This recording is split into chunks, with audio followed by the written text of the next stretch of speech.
This recording is to show you how users work and some user settings. So if you go to maintenance, main menu, select users. We're going to create a new user over here. Username, test user. Full name, test user, can be anything. Password, just to let you know, the password requires a minimum of 8 characters, 1 upper, 1 lower, 1 special, and 1 number for our system. So that let us do PASSW0RD and exclamation mark. Short password, this is explained in a different video of when you can use your short password. It's called pause mode. Which level? Level 1s can do anything. Level 2s are normally for your upper management. They can see supplier information, etc. Level 3 would normally be your sales consultants, and so on. 4th would be casuals, and they are very restricted. You have to literally almost tick everything that is there. And level 5 is actually reserved for later usage. Location. This is the default location, the main location at working. So you might have some staff that will require multiple locations or go to multiple locations. Here you would select the one that they work at the most. I'm going to select ATS tag.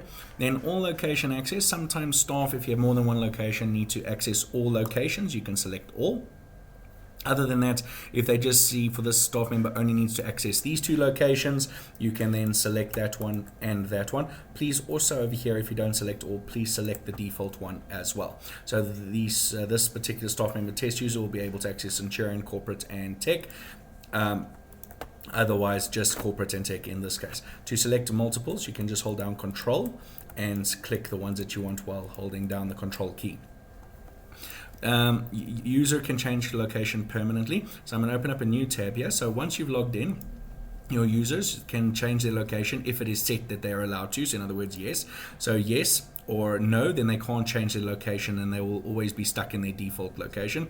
Yes, ask, I'll explain now. But if this is yes, to change your location, you can select your name, location. On the location over here, you will then see. Okay, so it'll bring up this screen. Now you can select till next login. If you select one of these locations, it'll change your default location. So I'm going to change to Pretoria North. It'll then say I am now in location Pretoria North and here are my sales. I can always go change back to my default by just selecting change location again, and now I'm in location ATS Tech.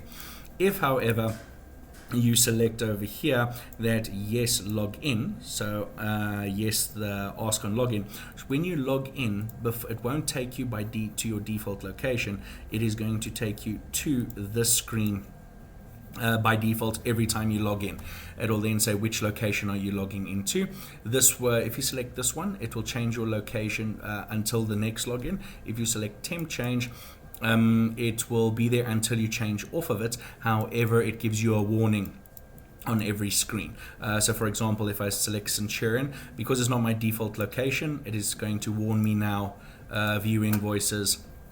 It will show me I'm not in my default location, not in my default location. So that's the temp change. A permanent change, if I select, sorry, that was temp again. If I select Centurion, now it won't warn me because I'm permanently marked here. Accounts, view invoices, you'll see there's no warning as well. So that is the location settings. Email, cell phone number, cellular work, cell phone work. This is certain companies give a specific cell phone number, a work cell phone number, and this is their private cell phone number. Phone extension and cell extension. This is applicable if you actually utilize ATS VoIP, which integrates into FQ. Departments, if you have multiple departments, it will give you the option here. Active user, yes. If someone is inactive, no, it will not allow them to log in. External users, this would be for your bookkeepers, etc., where they won't show up on your list of that, but it can be an external user, so you are able to still log in. If your additional training modules, if you have the training modules, here is an important one. Report show costs, depending on your company and your industry. So for the jewelry industry, you would normally select show costs as ex VAT and show price as including VAT. However, in the computer industry, we do both on ex VAT because I'm business to business. So there are your settings. No matter what you select here, if the user doesn't have the options to select or to show costs, it will not show it. These are the IT modules over here, and then here user tick. So sometimes you have a user that's a level 3 that needs to be do certain items. So if you look at the tick list over here, no users, so the ones at the dash, no users. So to enable this, you have to go tick it. Anything with a 1 means user level 1 has it already. 2, if so, for example, add customer.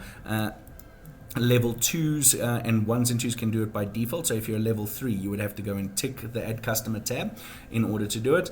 And that is pretty much the settings at this point. As new features get developed, etc., these lists will change, so please browse through accordingly.